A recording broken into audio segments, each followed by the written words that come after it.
माझं बोलणं सुरू करण्याच्या अगोदर आता मलाही इच्छा झाली कोल्हारकर सरांप्रमाणेच विद्यार्थ्यांना फक्त एक प्रश्न विचारण्याची. आणि अगोदर ज्या टर्म्स अँड कंडिशन्स लागू होत्या त्याच सगळ्या लागू आहेत. फक्त विद्यार्थ्यांपैकीच कोणीतरी उत्तर देईल आणि त्याला मी बक्षीस काही देणार नाही, मी फक्त टाळ्या वाजवेन. येस. ओके. झालं असं होतं, एका शेजारीच असं मोठं एरिया होता, वेगवेगळ्या पद्धतीच्या इमारती होत्या आणि अचानक आग लागली. एक इमारत होती ज्यामध्ये जवळपास शाळेची इमारत ज्यामध्ये जवळपास 5,000 ते 6,000 विद्यार्थी, छोटे छोटे विद्यार्थी, त्या शाळेच्या इमारतीला आग लागली. त्याच्याच थोडंसं पुढं हे मंदिर होतं, त्या मंदिरामध्ये आग लागली. त्या मंदिरामध्ये भरपूर सारे भाविक तन्मयतेनं टाळ मृदुंग सगळं त्यांचं चाललेलं होतं. आपल्या मंदिराला आग लागली आहे हे सुद्धा त्यांना अजिबात लक्षात नव्हतं आलेलं. आणि त्याच सोबत तिसरी पण इमारत होती जी वृद्धाश्रमाची होती. वृद्धाश्रमामध्ये हार्डली 15 ते 20च वृद्ध असतील, पण ते खूप आजारी वृद्ध होते. त्यांना कळालं जरी की आग लागलेली आहे तरी सुद्धा स्वतःची सुटका करून घेणं त्यांना अजिबात पॉसिबल नव्हतं. आणि कोणीतरी फोन केला, त्या फोनमुळे ताबडतोब अँब्युलन्स सायरन वाजवत आली आणि आल्यानंतर अँब्युलन्सवाल्यांनी पाहिलं की ह्या 3 इमारतींना आग लागलेली आहे. शाळेची इमारत जिथे साधारणतः 4,500-5,000 विद्यार्थी आहे, मंदिर जिथे एवढे मोठे भाविक टाळ मृदुंगाच्या गर्जनेमध्ये अजूनही तल्लीन झालेले आहेत, आणि असा वृद्धाश्रम जिथल्या वृद्धांना स्वतःची सुटका करून घेता येणं शक्यच नाही. तर ही अँब्युलन्स सगळ्यात अगोदर कुणावर पाण्याचा शिडकावा करेल. एक हात वरती आला आहे, त्यांना विचारूया आपण.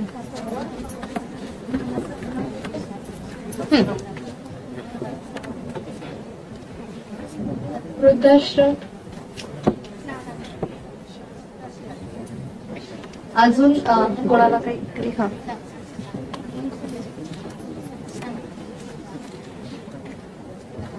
ॲम्ब्युलन्स पाणी हे करत नाही, फायर ब्रिगेड.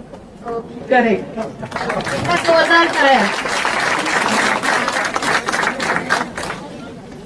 हेच लॉजिकल थोडासा विचार करणं जे असतं ते हेच असतं. ओके. बऱ्याच जणांनी मागे पण हात वर केला होता, कदाचित त्यांचंही म्हणणं तेच असेल.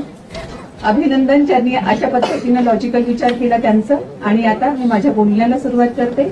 व्यासपीठावर उपस्थित माननीय महेश देशपांडे सर, रवींद्र कोल्हारकर सर, ज्या इतकं छान निवेदन करत आहेत, सूत्रसंचालन करत आहेत, त्या अनुजा मॅम, एचआरची सगळी टीम, ज्यांचा सत्कार होणार आहे ते सगळे सत्कार मूर्ती, आणि त्यांचा कौतुक सोहळा पाहण्यासाठी आलेले सर्व त्यांचे पालक, आणि हा कार्यक्रम खूप चांगल्या पद्धतीने यशस्वी व्हावा यासाठी प्रयत्न करणारी सगळी पडद्याच्या मागे असणारी टीम, आपल्या सगळ्यांनाच माझा मनपूर्वक नमस्कार. आपण कदाचित त्या शेतकऱ्याबद्दल ऐकलं असेल. हा शेतकरी जो होता, जमिनीवर ऍक्च्युली दिसत काहीच नव्हतं त्या शेतजमिनीवर, पण दररोज यायचा, त्या शेतजमिनीची काळजी घ्यायचा, पाणी टाकायचा आणि व्यवस्थित त्याचं रुटीन चालू होतं.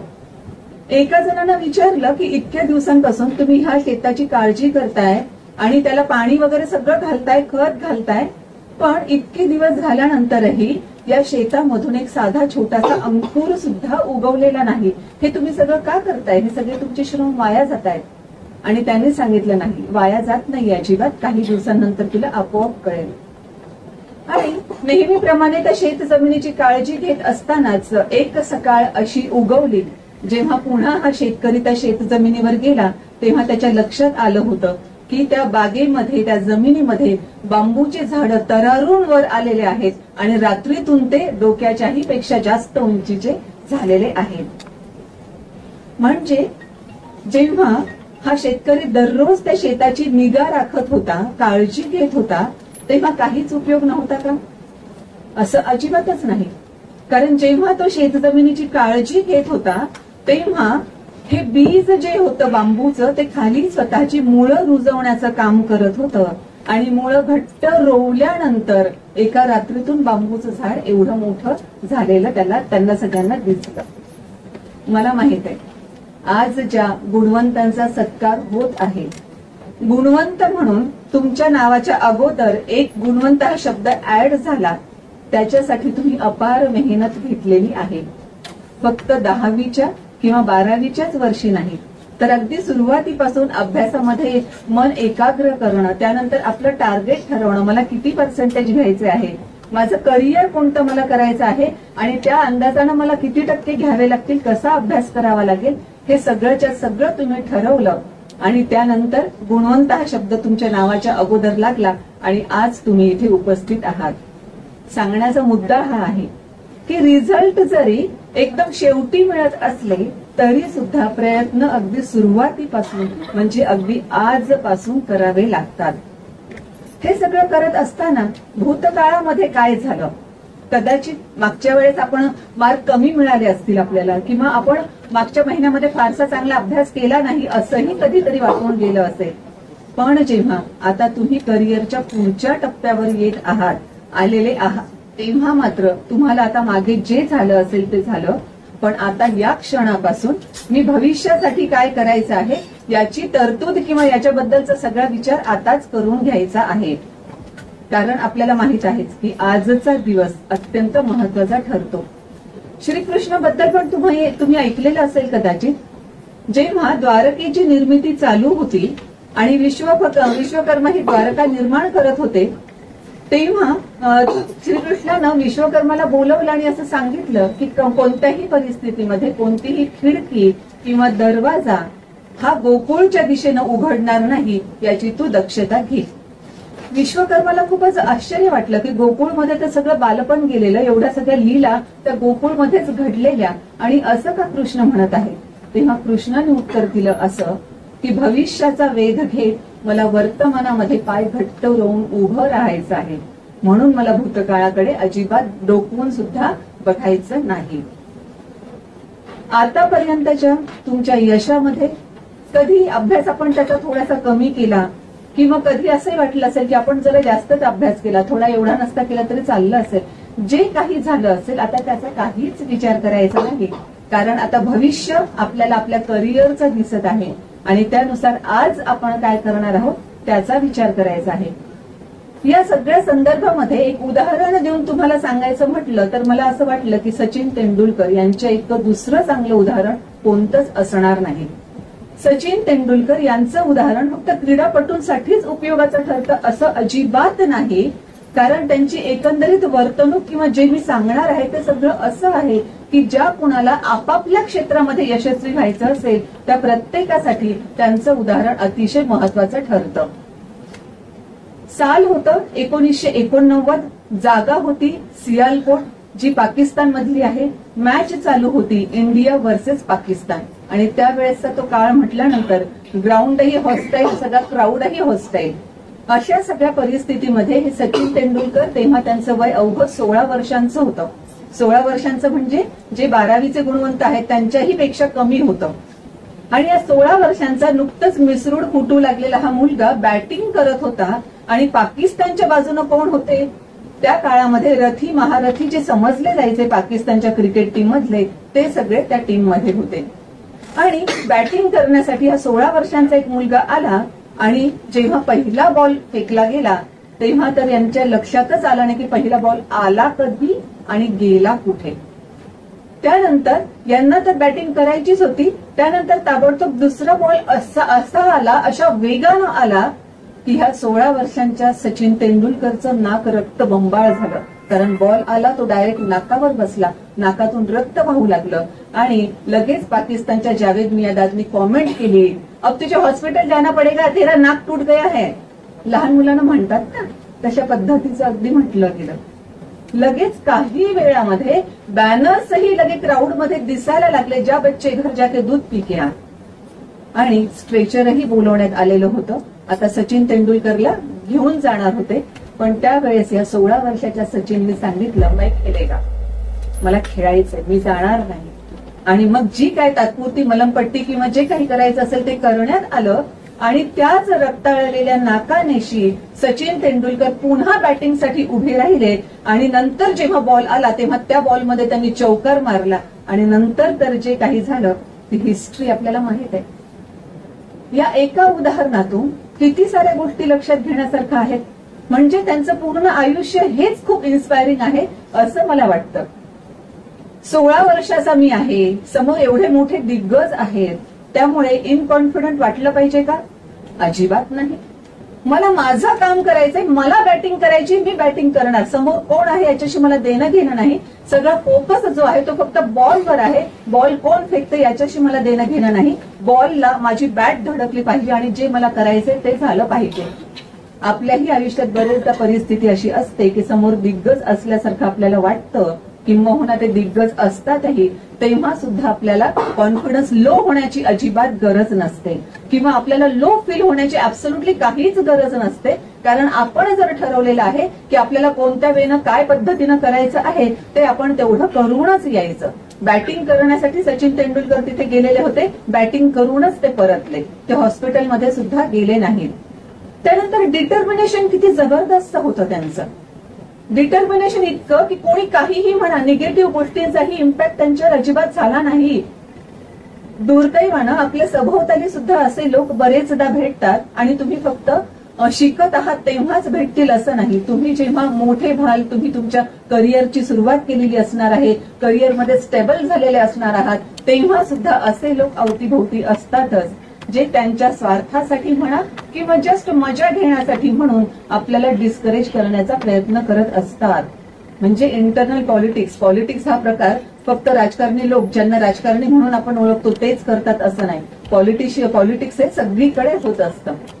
अशा वेळेस आपल्याला कोणी नाउमेद करण्याचा प्रयत्न करत असलं तरी सुद्धा आपण अजिबात नाउमेद न होता आपल्या आपल्या गोष्टीवर फोकस तसाच कायम ठेवायचा. ही सुद्धा गोष्ट या प्रसंगातून लक्षात घेतलीच पाहिजे. जावेद मियादादने तशी अगदी लहान मुलाला करतात तशी कॉमेंट केली, लगेच बॅनर्स लागले, अगदी लहान मुलाला म्हणावे तसे की जा तू घरी जाऊन दूध पिऊन ये. म्हणजे इथे क्रिकेट मॅच मध्ये काय करतोय, तेही पाकिस्तानच्या विरोधातल्या मॅच मध्ये, तू काय करतोयस, तुझं इथे स्थान नाही. असं कितीही निगेटिव्ह त्यांच्या अवतीभोवती होतं तरी सुद्धा अजिबात त्यांनी ती निगेटिव्हिटी स्वतःच्या आत घेतली नाही. आपल्या अवतीभोवती बऱ्याच साऱ्या गोष्टी निगेटिव्ह होत राहतील, डायरेक्ट आपल्याला निगेटिव्हिटीमध्ये खेचण्याचा प्रयत्न होईल, पण जोपर्यंत आपण होकार देत नाही त्या निगेटिव्हिटीमध्ये जाण्याचा, तोपर्यंत कुणीही आपल्याला खेचू शकणार नाही. बॅनर्सनी प्रयत्न केला, जावेद मियादादनी प्रयत्न केला, पण हे निगेटिव्हिटीमध्ये खेचले गेले नाही. लोक माझ्याबद्दल काय बोलतात किंवा आता नेमकं पहिल्याच बॉलला असा झाला, पहिला बॉल तर आला कुठे गेला कुठे मला कळलं नाही, दुसऱ्या बॉलला तर नाकावरच एवढा जोरदार लागला, वगैरे वगैरे असं काहीही त्यांनी त्या क्षणी वाटून घेतलं नाही. सांगण्याचा मुद्दा हा आहे की करिअरच्या दिशेनं जात असताना आणि करिअरमध्येही स्टेबल झालेले असताना या गोष्टी लक्षात घेतल्याच पाहिजे की फोकस आपल्या ज्यावर आहे त्यावरच ठेवायचा आहे. त्यानंतर सचिन तेंडुलकर 16व्या वर्षी इंटरनॅशनल मॅच खेळायला गेले, त्याच्याही अगोदरपासून ते क्रिकेटमध्ये होते. वयाच्या 11व्या वर्षीच त्यांच्यातलं हे क्रिकेटचं वेळ त्यांच्या वडील बंधूंनी, मोठ्या बंधूंनी लक्षात घेतलं आणि त्यांनी रमाकांत आचरेकर हे त्यांचे गुरुजी होते, त्यांची भेट घालून दिली आणि तिथून सचिनचं कोचिंग चालू झालं. अशा परिस्थितीमध्ये एवढी डेडिकेटेडली ते प्रॅक्टिस करत होते की नेट प्रॅक्टिसच्या वेळेस त्यांचा टर्न येईपर्यंत जो थोडासा मोकळा, नंतरही म्हणजे जेव्हा सचिन ऍज अ लिजंड म्हणून झाले होते तेव्हा सुद्धा त्यांची ही सवय कायम होती की जेव्हा नेट प्रॅक्टिसमध्ये स्वतःचा टर्न येईपर्यंतचा वेळ मोकळा असतो त्या वेळेमध्ये बाकीचे सगळेजण गप्पा गोष्टी करत बसून राहत किंवा त्यांचं काहीतरी करत, पण त्याही वेळेमध्ये सचिन बाजूला कुठेतरी जात आणि जे कोणी दिसेल त्याला म्हणत की बॉल टाक, तुला ज्या दिशेनं टाकता येतो त्या दिशेनं टाक, मी बॅटिंग करेन म्हणून. प्रॅक्टिस त्यांची कायम होती.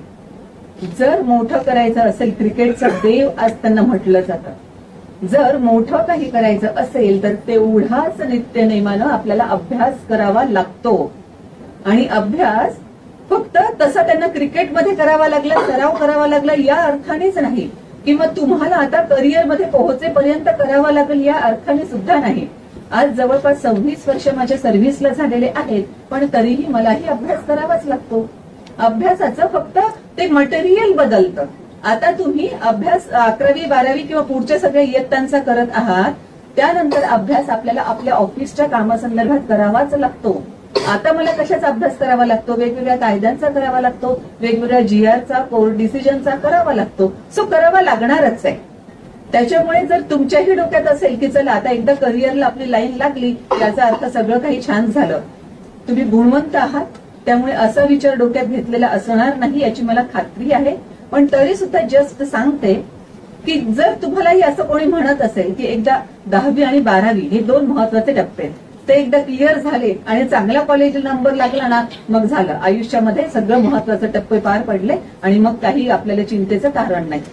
सो चिंता करण्याचं कधीच कारण नाही. पण फक्त करिअरमध्ये एंट्री केली म्हणजे सगळं झालं असं होत नाही. त्यानंतर करिअरमध्ये स्टेबल झाल्यावरही करिअरमधले आव्हानही पेलावे लागतात. तेव्हाही भरपूर सारे आव्हानं येत असतात. अशा परिस्थितीमध्ये आपण आपली मानसिकता सुदृढ ठेवणं खूप महत्वाचं आहे. आपल्याकडे 2 पर्याय असतात जेव्हा कोणतंही आव्हान आपल्या समोर उभं राहतं. सचिनकडेही 2 पर्याय होते जेव्हा त्यांचं नाक रक्तबंबाळ झालं. एक तर सगळे म्हणतात, आणि कोणीच त्यांना काही म्हटलं नसतं ना, की अवघ्या 16 वर्षांचा पोरगा, तेही नाकाला एवढं जोरदार लागतं, एवढं ब्लिडिंग होतं, सगळ्यांना दिसतंय, त्याच्यामुळे तो हॉस्पिटलमध्ये निघून गेला. कोणी काही म्हटलं सुद्धा नसतं.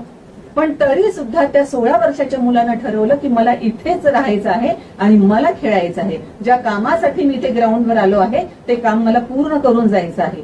जेव्हा आव्हानं आपल्याही समोर उभे राहतात तेव्हा आपल्याकडेही 2 पर्याय असतात. एकतर आव्हानांकडे पाठ करून पळून जायचं किंवा त्या आव्हानांना फेस करायचं. स्वामी विवेकानंदांच्या आयुष्यातली ती बाब तुम्हाला कदाचित माहीत असेल. ते तेव्हा छोटे होते, जंगलामधून कुठून तरी चालले होते आणि एकदम 7-8 माकडं त्यांच्या मागे लागले. माकडं मागे लागल्यानंतर हे छोटे विवेकानंद पळायला लागले आणि पळत असताना माकडं सुद्धा त्यांच्या मागे पळायला लागले. तिकडून कोणीतरी एक मनुष्य येत होता, लाकूड तोड्या वगैरे कोणी असावा, आणि त्यानं त्या पळणाऱ्या मुलाला बघून सांगितलं की तू तिथेच उभा राहा आणि मागे वळून त्या माकडांकडे बघ. विवेकानंद तिथेच उभे राहिले आणि त्या माणसानं सांगितलं त्याप्रमाणे त्या माकडांकडे बघितलं आणि माकडं पळून गेले.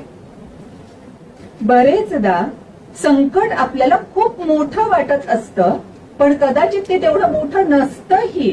जेव्हा आपण त्याला फेस करायला लागतो तेव्हा एक तर आपल्यामध्ये तेवढी सगळी कपॅसिटी आहे म्हणून आपण संकट अवघड मोठंही असलं तरी फेस करू शकतो, किंवा लगेच आपल्या लक्षात येईलही या संकटाला आपण उगाच खूप महत्व दिलं होतं, हे ऍब्सोल्युटली काहीच मोठं नव्हतं, असंही होऊ शकतं. म्हणून तेव्हा सुद्धा आपण पर्याय कोणता चूज करतो ही महत्वाची बाब ठरते. 11 वर्षापासून सचिन तेंडुलकर बॅटिंगची किंवा त्यांच्या क्रिकेट क्षेत्रातली सगळी प्रॅक्टिस करत होते. तेव्हा सुद्धा काय घडत होतं, त्यांचे गुरु स्टंपवर कॉईन ठेवायचे, नाणी ठेवायचे आणि सांगायचे जो कोणी बॉलनी सचिनला आउट करेल हे कॉईन त्याचं होऊन जाईल. आणि तुम्ही कोणी सांगू शकाल की किती कॉईन बॉलर्सना मिळाले असतील? Not a single one. एकही कॉईन बॉलरला मिळालंच नाही. वयाच्या 11व्या वर्षी सुद्धा हा मुलगा अशा त्वेषानं खेळतो, अशा पद्धतीनं खेळतो. कारण काय आहे, तो प्रॅक्टिस तेवढी करतो, तो तेवढा वेळ त्याच्यामध्ये देतो आणि म्हणून सगळेच्या सगळे कॉईन शेवटी सचिन तेंडुलकरला स्वतःलाच मिळतात आणि आजही त्यांनी ते प्रिझर्व्ह केलेले आहेत त्यावेळेसची ही सगळी आठवण म्हणून. हे सगळं झालेलं असताना आज आपण त्यांना क्रिकेटचा देव म्हणून ओळखत असताना भरपूर साऱ्या त्यांच्याबद्दलच्या सांगण्यासारख्या गोष्टी असतानाही त्यांना अपयशाचा सामना कधीच करावा लागला नसेल का? कितीही मोठं झालेलं असलं तरी सुद्धा मी जसं म्हटलं ना, आव्हानं कधीही येऊ शकतात. कधीही कितीही मोठं आव्हान येऊ शकतं आणि कधी कधी अपयश सुद्धा आपल्या पदरात पडू शकतं. अपयश पदरात पडल्यामुळे आपण लगेच कोमेजून जायचं का त्या अपयश काय मिळालं आहे बघून पुन्हा आपण बाहेर यायचं आणि आपली सगळी एनर्जी बाहेर काढायची हे आपण ठरवायला पाहिजे. 2007चा वर्ल्ड कप जो होता तो इंडिया सपाटून हरला. सपाटून म्हणजे सपाटून. आणि याचे सचिन तेंडुलकर यांचे रन किती झाले होते तेव्हा? बांगलादेशच्या अगेन्स्ट त्यांनी 7 रन केले आणि 7 आणि श्रीलंकेच्या अगेन्स्ट त्यांनी 0 रन केले आणि वर्ल्ड कप आपण सपाटून हरलो. अशा सगळ्या परिस्थितीमध्ये अपयश तर पदरात पडलं आहेच, पण लोकांनी सोडलं असेल का? म्हणजे त्या क्षणापर्यंत लोक सचिन सचिन करत ज्यांना डोक्यावर घेत होते त्या क्षणी जेव्हा वर्ल्ड कप हरले आणि अशा 7 आणि 0 रननी हरले त्यानंतर तर याच लोकांनी, मी नेहमी जे म्हणते ना, लोकांना किती महत्व द्यायचं आपण ठरवायचं असतं. सो ज्या लोकांनी त्या क्षणापर्यंत सचिनला डोक्यावर घेतलं होतं त्या लोकांना क्षणही नाही लागला सचिनला पायदळीत उडवण्यासाठी. त्याच्यावर भरपूर साऱ्या टीका टिप्पण्या करण्यासाठी. सचिन तेंडुलकर फक्त स्वतःच्या रेकॉर्डसाठी खेळतात, त्यांना देशाचं किंवा वर्ल्ड कपचं किंवा टीमचं काही पडलेलं नाहीये. सचिन तेंडुलकर आता निवृत्त व्हायला हवेत, आता क्रिकेट ही त्यांच्या बसची बात राहिलेली नाहीये. किंवा सचिन तेंडुलकरने आता स्वतः संन्यास नाही घेतला क्रिकेटमधून तर त्यांना हाकलून दिलं पाहिजे, इथपर्यंत सगळ्या टीका झाल्या. या सगळ्या टीकांना सचिन तेंडुलकरने उत्तर कसं दिलं? आपण त्यांच्या जागी असलो असतो तर आपण काय केलं असतं? जस्ट इमॅजिन करून बघा. सचिन तेंडुलकरने उत्तर कसं दिलं? सचिन तेंडुलकरने त्यांच्या जे काही त्यांचं म्हणजे अंतर्मुख होऊन त्यांनी सगळा विचार केला असेल, स्वतःच्या बऱ्याच टॅक्टिक्स बदलल्या असतील, जे काही केलं असेल, या लोकांना शब्दांनी त्यांनी एकही उत्तर दिलं नाही. दिलं त्यांनी उत्तर स्वतःच्या बॅटिंगनी 2011चा वर्ल्ड कप जिंकून. आणि तेव्हा याच लोकांनी पुन्हा सचिनला डोक्यावर घेतलं. सो या एका प्रसंगातून मला बऱ्याच काही गोष्टी तुम्हाला सांगायच्या आहेत. मी जसा आत्ता उल्लेख केला होता, आपलं आयुष्य ना सगळं लोक काय म्हणतील ह्याच्यातच का जातं कोणाच ठाऊक. लोकांचा तेवढा विचार करायची गरज नसते. ब्राउनी वेअर यांनी एक पुस्तक लिहिलं आहे की 5 अशा कोणत्या इच्छा असतात डेथ बेडवर, की तेव्हा असं पश्चाताप होतो की नाही गड्या ही मी फार मोठी चूक केली. त्यातली पहिली चूक हीच असते की मी माझं लाईफ लोकांना काय वाटेल याच्यामध्ये सगळं व्यतीत केलं. सो लोक काय म्हणतील, लोकांनी त्या क्षणापर्यंत सचिन तेंडुलकरला डोक्यावर घेतलं, 2007ला पायदळीत उडवलं आणि पुन्हा 2011 नंतर डोक्यावर घेतलं. सो लोक असे असतात. म्हणून आपण आपली दिशा ठरवली पाहिजे. आपल्यासाठी जे नियर अँड डिअर आहेत, ज्यांना आपल्या दुःखामध्ये खरंच त्यांच्याही डोळ्यातून अश्रू येतात आणि ज्यांना आपल्या आनंदामध्ये आपल्यापेक्षाही जास्त आनंद होतो, त्यांचीच फक्त आपण काळजी करायची असते. बाकीच्या मॉबची काळजी करण्याची गरज नाही. सचिन तेंडुलकरने लोक काय म्हणतील याचा विचार केला नाही. त्यांनी त्याच्या स्वतःमध्ये जे बदल घडवून आणायचे होते ते सगळे बदल घडवून आणले आणि त्यानंतर ते पुन्हा वर्ल्ड कप जिंकले. आणि नंतर सगळ्यांना पुन्हा माहित आहे की पुढे काय झालेलं आहे ते. यातूनच सांगण्याचा हाही मुद्दा की आपण कितीही उच्च स्टेजला पोहोचलेलो असलो, करिअरमध्ये सुद्धा स्टॅबिलिटी फार चांगल्या पद्धतीची आल्यानंतर सुद्धा तरी कोणता क्षण कसा येईल हे माहीत नसतं. अशा वेळेस तशाही प्रसंगांना आपण रेडी असलं पाहिजे आणि त्याही प्रसंगांमध्ये आपला विचारांचा बॅलन्स आपण कायम ठेवला पाहिजे. भावनेच्या भरात येऊन काहीतरी करण्यापेक्षा किंवा उलटी सुलटी काही उत्तरं देणं त्यांनाही पॉसिबल झालं असतं. पण आजपर्यंतचा इतिहास सचिन तेंडुलकर यांचा असा आहे की कोणत्याही कॉन्ट्रोव्हर्सीमध्ये ते कधीच अडकलेले नाहीत. ते मोजकं तेवढंच बोलतात, आवश्यक तेवढंच बोलतात, जेव्हा बोलणं गरजेचं आहे तेव्हाच ते बोलतात. त्याच्यामुळे बाकीच्या कोणत्याही लोकांसारखे ते कोणत्याच कॉन्ट्रोव्हर्सीत अडकलेले नाहीत अजिबात. हे सगळं बघत असताना आपणही आपल्या विचारांचा बॅलन्स ठेवायचा किंवा आपणही आपल्या यशासाठी असे सगळे प्रयत्न करायचे की आपण स्वतः ते मी काय करत आहे याचा गाजावाजा करण्याची गरजच पडणार नाही. आपण यश असं मिळवू की आपोआप ते यश सगळीकडे गाजावाजा करेल की आपण एवढी मेहनत घेतलेली आहे म्हणून. हे सगळं जर आपल्याला करायचं असेल तर डेफिनेटली आपल्याला आपला आज वापरावा लागतो, व्यवस्थितरित्या वापरावा लागतो. श्रीकृष्णाने जसं सांगितलं होतं, वर्तमान काळामध्ये मला भक्कम पाय रोवून भविष्याचा वेध घ्यायचा आहे. आपल्यालाही आपल्या भविष्याचा, करिअरचा, पुढच्या सगळ्या आयुष्याचा वेध घ्यायचा आहे. तेव्हा वर्तमान काळामध्ये आपल्याला असलं पाहिजे आणि आपला आज खूप महत्वाचा आहे. आज आपण काय करतो त्याच्यावर आपलं भविष्य आकार घेणार आहे. मला माहित आहे की तुम्ही अभ्यास करत असताना तुमचेच कदाचित कितीतरी मित्रमैत्रिणी असे असतील की जे अजूनही रील्स स्क्रोल करण्यामध्ये आज घालवत असतील आणि तो आज तुम्ही अभ्यासामध्ये व्यतीत केला, या अभ्यासामध्ये इन्व्हेस्ट केला, त्यामुळे तुम्ही इथपर्यंत पोहोचलेले आहात. त्यामुळे नेहमीच लक्षात ठेवावं लागेल की आज आपण कसा वापरतो आहे त्यावर आपला उद्या ठरणार आहे. म्हणून हा आज काळजीपूर्वक वापरला पाहिजे. मग जसं मी म्हणाले की काल आपल्याला कदाचित अपयश मिळालं असेलही, पण आता भूतकाळाचा विचार करायचा नाही, भविष्याचा वेध घेत पुन्हा आजवर यायचं आहे आणि आज मी उद्या तिथे पोहोचण्यासाठी काय करणं गरजेचं आहे ते करायचं आहे. आज हा असा दिवस असतो जो आपल्याला कोणत्याही क्षणी फ्रेशली स्टार्ट करण्यासाठी किंवा सुरुवात करण्यासाठी खूप मोठी संधी देत असतो. त्याच्यामुळे ह्या आज बद्दल आपण खूप जागरूक असलंच पाहिजे. आणि अर्थातच आपण ज्या कृती करतो त्या आज मध्ये करतो, म्हणून ह्या आज बद्दल आपण तेवढंच कृतज्ञ सुद्धा असलं पाहिजे.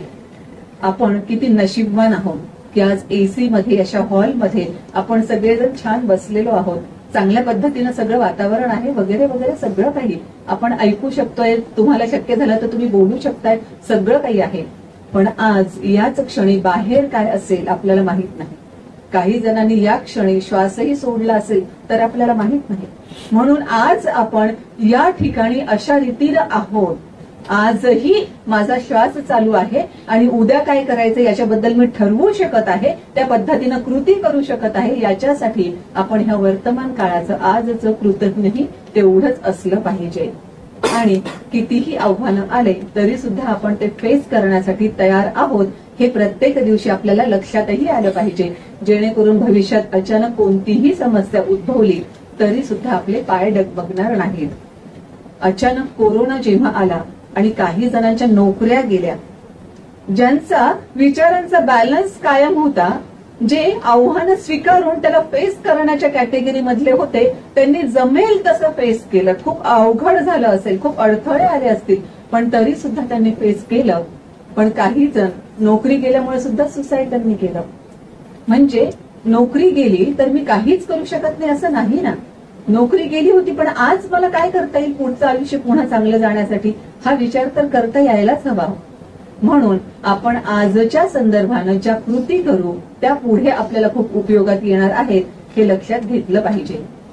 याच संदर्भानं जे मी म्हणाले की सचिन तेंडुलकर नेट प्रॅक्टिस करत होते, तसंच किंवा त्या संदर्भात एक मी माल्कम ग्लॅडवेल यांचा सिद्धांत आहे तो अगोदर सांगते. त्यांनी असं म्हटलंय की कोणत्याही एका गोष्टीमध्ये जर तुम्ही किमान 10,000 अवर्स दिले तर त्या गोष्टीमध्ये तुम्ही एक्सपर्ट होता. गायक असतात, त्यांना रियाज करणं गरजेचंच असतं. या रियाजामध्ये बरेच तास त्यांचे जातात आणि मग खरंच त्यांचं गाणं सुद्धा तेवढंच चांगलं होतं.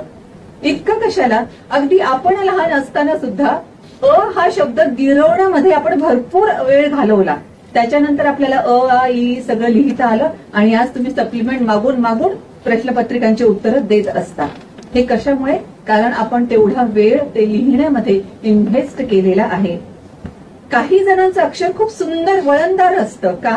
कारण त्यांनी तेवढा वेळ आणि तेवढी प्रॅक्टिस त्यामध्ये इन्व्हेस्ट केलेली आहे. म्हणून आपण आपल्या हातातले हे 10,000 तास किंवा आपण आपल्या हातातला हा आजचा वेळ कशावर इन्व्हेस्ट करणार आहोत यावर अवलंबून आहे की पुढे आपण करिअरच्याच बरोबर दिशेनं जात आहोत की आणखी वेगळ्या अँगलनं कुठे जात आहोत.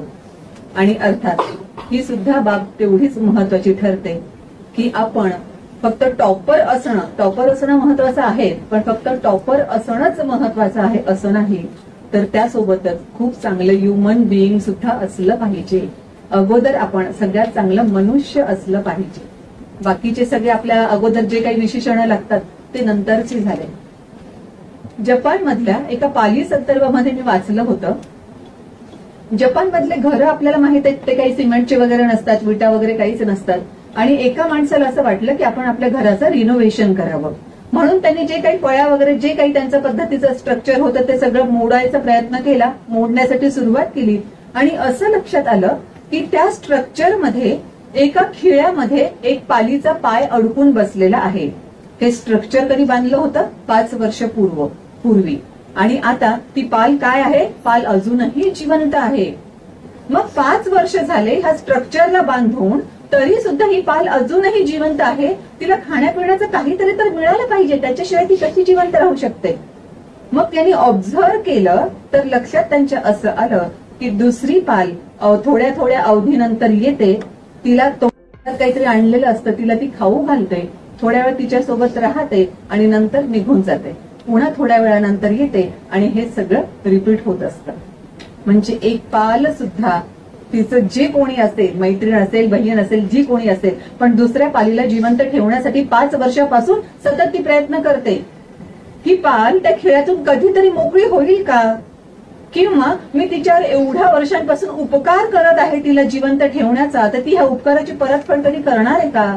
असा काहीही विचार न करता ती पाल ह्या दुसऱ्या पालीला मदतच करत होती. मारुती चितमपल्ली यांचं नुकतंच जेव्हा निधन झालं तेव्हा बरेच आर्टिकल्स आले. एका आर्टिकलमध्ये मी ते पण वाचलं. मला ते फार एकदम वेगळंच वाटलं की खरंच एवढे मोठे, आपण त्यांना प्राणी म्हणून थोडंसं तुच्छ लेखतो. आम्ही मनुष्य आहोत, त्यांच्यापेक्षा जास्त श्रेष्ठ आहोत. पण काही बाबतीमध्ये त्यात म्हणावं लागेल की आपल्यापेक्षाही ते खूप जास्त श्रेष्ठ आहेत. त्यांच्याकडून आपण बऱ्याच गोष्टी घेतल्याच पाहिजे. हत्तीला विमानातून एका देशातून दुसऱ्या देशात न्यायचं असेल तर कसं नेलं जातं? कारण हत्ती विमानात थोडा जरी हल्ला तर बॅलन्स पूर्णच गेला. अशा परिस्थितीमध्ये हत्तीला पिंजऱ्यात ठेवलं जातं. ज्या पिंजऱ्यात ठेवायचं असेल त्या पिंजऱ्यात ठेवलं जातं आणि त्या पिंजऱ्यामध्ये कोंबडीची अगदी छोटी छोटी पिल्लं, एकदम छोटी छोटी पिल्लं सोडून दिली जातात. आणि भाई कोंबडीची पिल्लं काही गप्प बसणार आहेत का? कोंबडीची पिल्लं सतत हालचाल त्यांची चालूच असते. आणि हत्ती बिचारा एकदम स्तब्ध उभा राहतो. कारण त्याला भीती वाटते की माझ्या सोंडेमुळे, माझ्या पायामुळे एकही ते पिल्लू मरू नये, त्याला माझ्यापासून इजा होऊ नये, म्हणून ते इतकं जप्त, इतका स्तब्ध, मेडिटेशन करत असल्यासारखा तो इतका स्तब्ध उभा राहतो की इकडून तिकडे बरोबर तो पोहोचतो. पिंजऱ्यातून त्याला काढलं जातं, मग त्याच्या हालचाली सुरू होतात. कोंबडीचं एक छोटस पिल्लू, माझ्यामुळे त्या पिल्लाला त्रास होऊ नये याची काळजी आकारानं अवाढव्य असणारा तो हत्ती सुद्धा घेतो. म्हणजे त्याचा फक्त आकारच खूप मोठा आहे असं नाही, तर त्याच्या संवेदना सुद्धा तेवढ्याच मोठ्या आहेत. म्हणून आपण सगळे गुणवंत आहात याचं तर कौतुक आहेच, पण ह्या गुणवत्तेसोबतच आपण चांगलं ह्युमन बिईंग सुद्धा कसं हो त्याच्यासाठी सुद्धा तुम्ही अवश्य प्रयत्न कराल अशी माझी आपल्या सगळ्यांकडून अपेक्षा आहे. आणि हे सगळं होत असताना डेफिनेटली मला पालक इथे आहेत म्हणून सांगावं लागेलच. सांगावंसं वाटतं की करिअर सचिनला क्रिकेटमध्ये करावंसं वाटलं होतं. त्यांना डॉक्टर, इंजिनियर काही व्हायचं नव्हतं. क्रिकेट माझं पॅशन आहे, मी क्रिकेटमध्ये करेन. आणि त्यांच्या आई वडिलांनी त्यांचं ते पॅशन ओळखलं आणि त्या पॅशनला सपोर्ट केला, म्हणून आज सचिन तेंडुलकर देवत्वापर्यंत पोहोचले. सो मोजकेच प्रोफेशन जे आपल्याला सहजपणे कुठेही दिसतात तेवढेच फक्त प्रोफेशन अस्तित्वात आहेत असं नाही. त्या पलीकडेही जाऊन भरपूर सारे प्रोफेशन असे आहेत की ते त्या त्या ठिकाणी सगळेच महत्वाचे आहेत. आणि सोसायटीसाठी तर प्रत्येक प्रोफेशन खूप महत्वाचं आहे. आणि पुढचा जवळपास 35-40 वर्षांचा काळ आपल्याला आपल्या प्रोफेशनमध्ये इन्व्हेस्ट करायचा असतो. म्हणून मी डेफिनेटली रेकमेंड करेन की जे आवडतं क्षेत्र आहे त्याच क्षेत्रामध्ये आपलं करिअर करा, म्हणजे पॅशनेटली आपल्याला ते व्यवस्थितरित्या करताही येईल. आणि पुन्हा सचिनवरच येऊन थांबे आणि मग आपली रजा घेईन. कारण सचिन तेंडुलकर यांचंही म्हणणं असं होतं की क्रिकेट मी फक्त खेळायचं म्हणून खेळतो असं नाही, क्रिकेटवर माझं प्रेम आहे म्हणून मी खेळतो. सो ज्या प्रोफेशनवर किंवा ज्या गोष्टीवर तुमचं इतकं लाइकिंग आहे, इतकं खरंच प्रेम आहे, त्या गोष्टीमध्ये तुम्ही करिअर केलात तर खरंच करिअर नंतर कधीच बोरिंग वाटणार नाही किंवा आपण इकडे का आलो आहोत असंही कधीच वाटणार नाही. सचिनच्या फॅमिलीने फुल सपोर्ट केला. मला माहिती आहे फॅमिली प्रत्येकाला सपोर्ट करतेच, पण या करिअरच्याही बाबतीमध्ये फॅमिलीने सपोर्ट करावा मुलांना आपल्या आणि त्यांच्या आवडत्या क्षेत्रामध्ये जाऊ द्यावं, हे तर मला नक्कीच मी इथे रेकमेंड करेन. आणि सचिन तेंडुलकरने पर्सनल लाईफ आणि क्रिकेटचं वलय सगळं यामध्ये सुद्धा बॅलन्स खूप छान पद्धतीनं व्यवस्थितरित्या साधला. त्यांची फॅमिली सुद्धा लाईमलाईट मध्ये कधीच येऊ नाही दिली, कारण एकदा लाईमलाईट मध्ये आल्यावर त्याचे तोटे सुद्धा खूप असतात. म्हणून त्यांनी मुद्दामहून तर प्रयत्न केलाच नाही, उलट प्रयत्न असा केला की ही माझी फॅमिली ह्या सगळ्या लाईमलाईट पासून दूर राहील, जेणेकरून आम्हाला आमचं आयुष्य व्यवस्थितरित्या जगता येईल. भलेही त्या काळामध्ये सचिनला आपल्या कुटुंबियांना वेळ पूर्ण देता आला नसेल, पण तरीही जेव्हा जेव्हा शक्य होत होतं त्या प्रत्येक वेळेस त्यांनी क्वालिटी टाइम आपल्या फॅमिलीला देण्याचा प्रयत्न केला. इव्हन मुलांच्या पॅरेंट्स मीटिंग सुद्धा जेव्हा जेव्हा शक्य असायचं तेव्हा तेव्हा अटेंड केल्या. म्हणून ह्या एकाच व्यक्तिमत्वाकडून शिकण्यासारख्या इतक्या साऱ्या गोष्टी आहेत. काही मोजक्या गोष्टी मी नक्कीच तुम्हाला शेअर केलेल्या आहेत, पण भरपूर सारे याही पेक्षा जास्त आहेत. आपण त्यांचा आदर्श घेऊन आपल्या क्षेत्रामध्ये गुणवंत झालेलो आहोत. आता त्यांचा आदर्श पुन्हा त्याचा पाठपुरावा करून पुढच्याही सगळ्या क्षेत्रामध्ये आपण गुणवंत होऊ अशी मी सदिच्छा व्यक्त करते आणि इथेच थांबते. Thank you so much.